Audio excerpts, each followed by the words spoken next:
So Sony unveiled their new PlayStation 5 Pro, and with it came the eye-watering, the mouth-watering price of £700. It is a staggering price to ask for a console. It's the highest a console has ever been priced at in a number of decades. And well, I do believe it's actually even beaten the 3DO when it comes to the highest priced console. But does it justify the price point of what it's asking?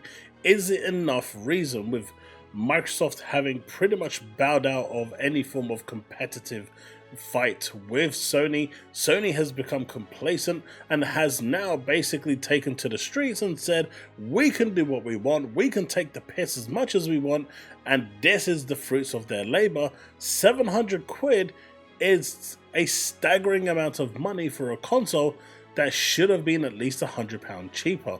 Now, it does come with a 2TB hard drive, but still, even at that price, at $599, I think it would have been okay, but at $699 with digital only, and it will require, at least in the UK, another peripheral, a bolt-on disk drive, which will cost you another £100 in order to actually use your physical discs on the PS5 Pro.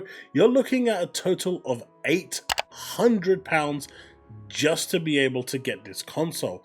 Add another couple of hundred and you've built yourself a PC that is pretty much on par or better than the PS5 Pro when it comes to one-to-one specs. Now, that's essentially what you're looking at here, and that PC is going to offer you a lot more bang for your buck. But is what the PS5 Pro offering worth your money? Is it going to be something that entices you to buy it? Sony's presentation today, presented by Mark Cerny, PS5 lead architect, a 9-minute presentation, showcased a number of games, none of them really new, none of them really pushing the PlayStation hardware to, any form of stress level. They showed you The Last of Us Remake, which is essentially a PS4 game remade. It's nothing really pushing the boundaries here because it is, after all, built on the bones of a PS4 game. They showed you other games like God of War, which again are built on the bones of the PS4. All of the games they kind of showed you weren't really pushing the console to its limits anyway. But what they could have done is actually shown you real examples of games like Final Fantasy VII Remake or Rebirth especially, that actually, in performance mode looked pretty awful. Final Fantasy XVI's, all over the place frame rate would have been another really good example to show how the PS5 Pro is handling this. Or even some Unreal Engine 5 games like Wukong would have been really, really good. Now, apparently there's a State of the Play happening next week, and that is supposed to not have any PlayStation first-party games there. Now, my buddy Chille actually kind of came into my stream today and kind of said the same thing, and I've heard the same thing as well. It's doing the rounds on X at the moment. I find it really hard to believe that that is going to be the case, because you've just come out with some hardware, £700 hardware, and you're turning around and telling me that you're not going to have any form of first-party games to show it's utilizing the power of the PlayStation 5 Pro. You're going to leave it to the third party to demonstrate what your machine could do.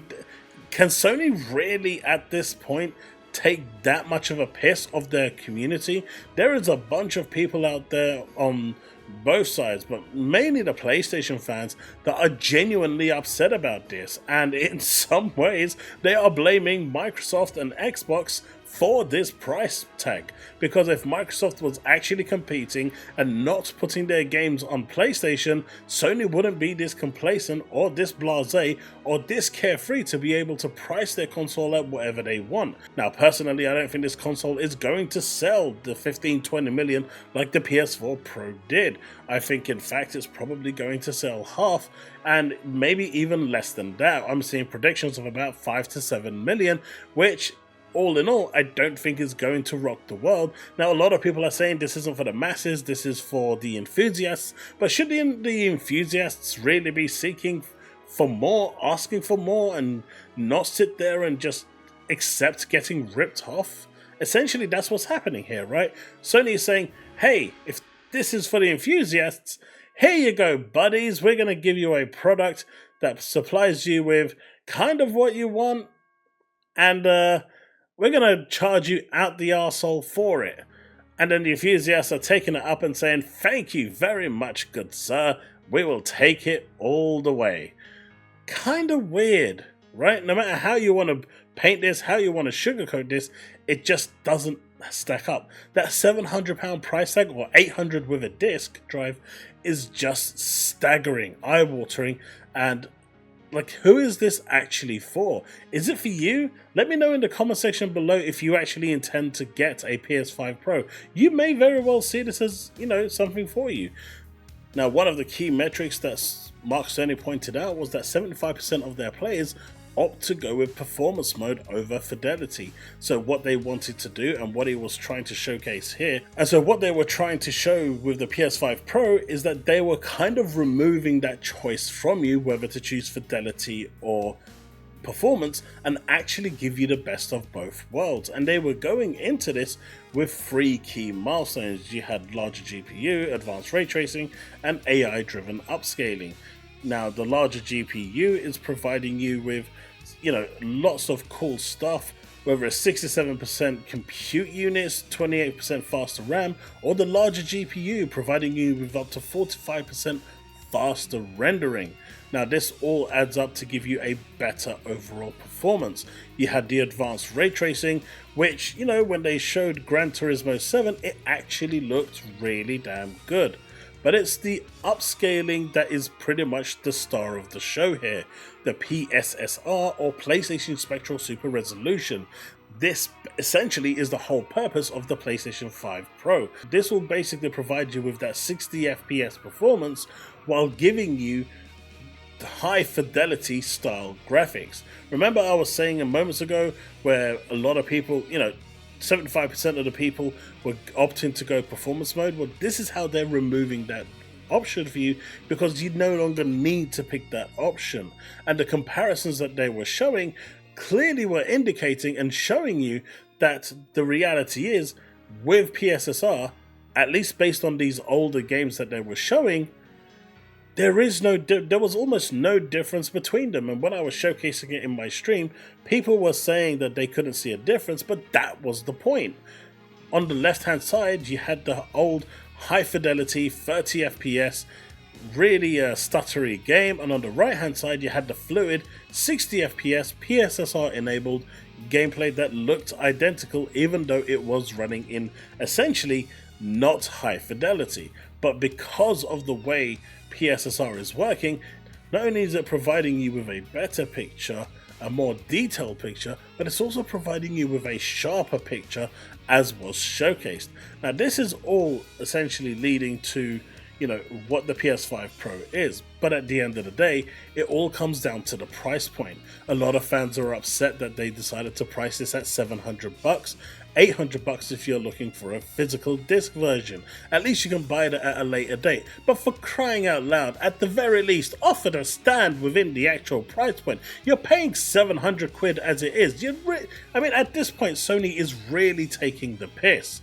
And so when I see people turn around and actually say that they're blaming Microsoft and Xbox for the turnaround of this, all I have to say is, you PlayStation fans have wanted Xbox to leave the community, leave the gaming industry for such a long time. And we told you time and time again that if Microsoft leaves, things are going to get bad very, very quickly. None of you listened, and this is just a taste of what is going to happen if Microsoft truly bows out of the gaming industry. Is this what you truly want? Prices at £700, £800. At this point, the PS6 is probably going to cost £900 or £1,000. Is this the gaming landscape you want? Just recently they increased their controllers by £5-10 just for the sake of it, on the back of Astrobot's release, because you're probably going to need another controller with how much that game guzzles your battery on your controller. Really smart thinking from Sony. How to rip off and manipulate their customers, and just squeeze their customers as much as possible. But this has always been the Sony way. So essentially, the PS5 Pro has been unveiled. Mark Cerny did a 9-minute presentation showcasing a bunch of old games, nothing too taxing. Will it actually deliver on the games that actually matter, like the Final Fantasy 16s, the Final Fantasy 7 Rebirth, Wukong, for example, games that actually tax the PS5 and have severe performance issues? Time will tell. We've already seen Square Enix turn around and say that they are working on a Pro version that will be ready for launch on the actual PS5 Pro, but do you actually expect Sony not to charge you for that? I don't see a world where they don't actually turn around and say, hey, if you want the enhanced version for this, you're going to have to give us $10. I just don't see a world where they won't want to monetize this. I know people are going to say, stop giving them ideas, but this is Sony at the end of the day. This is exactly what they do. But we'll see how it goes. Let me know in the comment section below what you think, because the price point is staggering. £700. It's clearly telling you that without competition, things are going to get a lot worse in the gaming industry, at least on Sony's side.